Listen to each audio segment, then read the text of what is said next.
Mungkin boleh dijelaskan sebenarnya apa target dari total pembiayaan infrastruktur yang ingin dicapai oleh PT SMI khususnya di tahun 2025 ini dan apa yang menjadi prioritas utama dalam penyaluran dana? Silakan Pak. Baik, jadi untuk tahun ini kami memiliki rencana untuk melakukan suatu pembiayaan atau komitmen sebesar kurang lebih sekitar 23 triliun. Ini merupakan pertumbuhan kurang lebih sekitar 11% dari tahun lalu. Dan tujuan daripada pembiayaan infrastruktur ini sebagaimana mandat kepada kami adalah sebagai katalis pembangunan infrastruktur di Indonesia. Dan dari sektor-sektornya saat ini 3 besar sektor kami adalah di industri jalan tol, kemudian yang kedua adalah di listrik khususnya di renewable energies, dan yang ketiga adalah di transportasi. Oke. Kalau di tahun 2025 atau mungkin secara jangka pendek sejak tahun 2024 untuk PT SMI yang sudah berjalan selama 16 tahun kurang lebih ya Pak. Betul. Apa tantangan terbesarnya? Apakah tantangan dari ekonomi global, kemudian dari dalam negeri ini juga menjadi bagian dari tantangan yang akhirnya membuat PT SMI mengubah atau menyesuaikan strategi dalam memberikan pembiayaan? Ya, tantangan kita sebetulnya lebih kepada suatu dari sisi proyeknya itu sendiri. Maksudnya bagaimana? Yaitu infrastruktur adalah proyek jangka panjang. Betul. Jadi kemampuan kita untuk melakukan modeling, kemampuan kita untuk melakukan proyeksi itu sangat penting sekali. Jadi merupakan suatu tantangan tersendiri untuk bisa melakukan suatu modeling, proyeksi jangka panjang atas proyek-proyek infrastruktur yang mana masing-masing memiliki uniqueness yang berbeda-beda. Gitu. Jadi saya rasa itu lebih merupakan tantangan bagi kita. Berarti lebih ke pemerataan pembangunan di Indonesia. Oh, kalau dari sisi proyeknya sendiri, memang kita ingin melakukan pembiayaan proyek-proyek di infrastruktur, baik yang melalui badan usaha, maupun kita juga melakukan pembiayaan kepada Pemda-Pemda. Ya, Pemda-Pemda yang kita biayain itu juga nanti akan menggunakan dana ini untuk pembangunan infrastruktur, di mana tujuan akhirnya adalah agar terjadi pemerataan pembangunan infrastruktur di Indonesia. Oke, baik. Mungkin boleh dijelaskan sedikit ke pemirsa CNBC Indonesia, Pak Rey. Sebenarnya skema pembiayaannya seperti apa? Apakah dari pemerintah daerah yang datang ke PT SMI atau dari PT SMI yang akhirnya menentukan bahwa mana daerah-daerah yang layak atau pembangunan seperti apa yang wajib didukung oleh PT SMI? Ya, jadi saya rasa itu kedua belah pihak ya. Jadi ada beberapa juga Pemda yang datang ke kami untuk menyampaikan rencananya ataupun ekspektasinya pembangunan infrastruktur tertentu, dan juga ada dari kami. Kami ini memiliki apa yang namanya SME Research Institute, di mana kami melakukan, kalau bahasa kerennya itu regional diagnostic. Jadi kita melihat Pemda-Pemda atau daerah-daerah mana di mana pembangunan infrastruktur apa yang kira-kira tepat sasaran untuk masing-masing daerah tersebut. Dan itu kita berikan rekomendasi kepada daerah-daerah tersebut, kira-kira mungkin di sini, oh Anda membutuhkan rumah sakit, atau Anda membutuhkan sekolah, dan yang lainnya. Oke, dari infrastruktur yang sudah dan mungkin akan dibangun oleh PT SMI ini kan saya lihat memang sangat dekat dengan masyarakat begitu ya. Tadi jalan tol, kemudian ada juga jembatan, bahkan hingga pasar tradisional. Betul. Begitu. Kemudian ada juga PLTS, ada PLTGU, kemudian PLTM.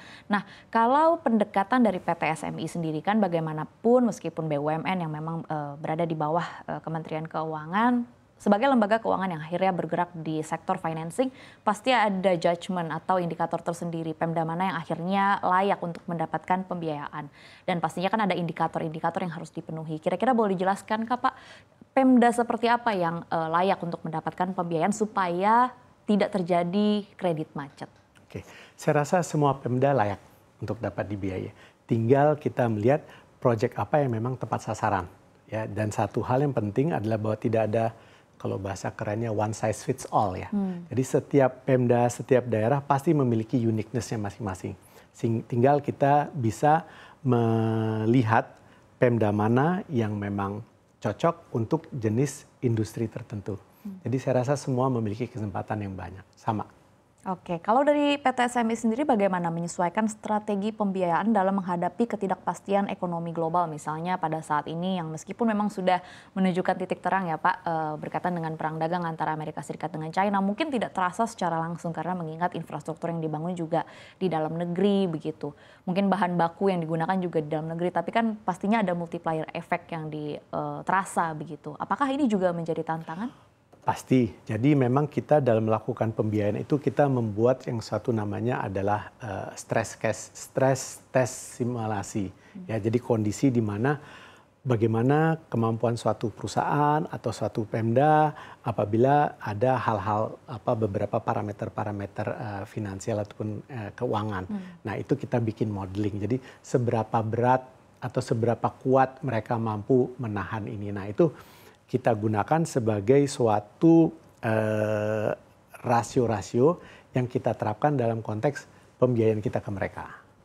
Oke.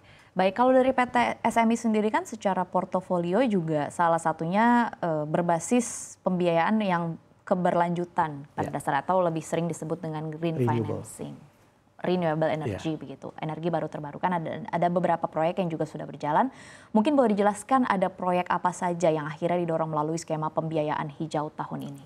Oke, jadi di kami ini untuk renewable energies, boleh saya katakan di seluruh spektrum daripada renewable energies itu PT SMI telah memiliki kemampuan untuk melakukan pembiayaan. Apakah itu pembangkit listrik tenaga surya, apakah itu pembangkit listrik tenaga air. Apakah itu pembangkit listrik tenaga geotermal, biomass, dan angin. Ya, jadi masing-masing itu, alhamdulillah PT SMI telah memiliki kemampuan dan capability untuk membiayai itu semua. Nah, sektor mana? Saya rasa bagi Indonesia renewable itu sangat terbuka sekali opportunity-nya. Ada satu daerah yang memang tepat untuk dia membangun mini hidro.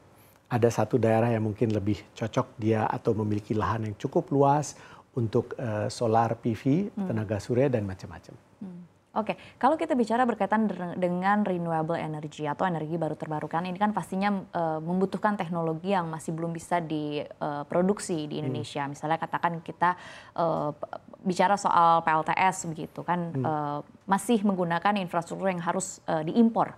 Apakah nilai tukar rupiah pelemahannya juga berpengaruh terhadap pertimbangan dari PT SMI untuk memberikan pembiayaan terhadap suatu proyek? Nah, disitulah memang kita lihat kemampuan daripada korporasi itu. Kan korporasi itu yang melakukan pembelian alat-alat tersebut. Betul. Ya kan? Apakah dia beli panel suryanya atau mungkin baterainya sebagai sarana penyimpanan. Nah, bagaimana kemampuan dia mengelola resiko keuangan itu, kita yang juga akan mengakses kemampuan itu. Kalau mereka memiliki kemampuan yang bagus, ya kita lihat oke. Tapi kalau memang mereka sangat bisa terfluktuasi oleh perubahan nilai tukar, ya kita merubah struktur pinjaman kita ke mereka. Jadi pinjaman kita itu sifatnya adalah project financing. Jadi benar-benar tailor made kepada masing-masing project.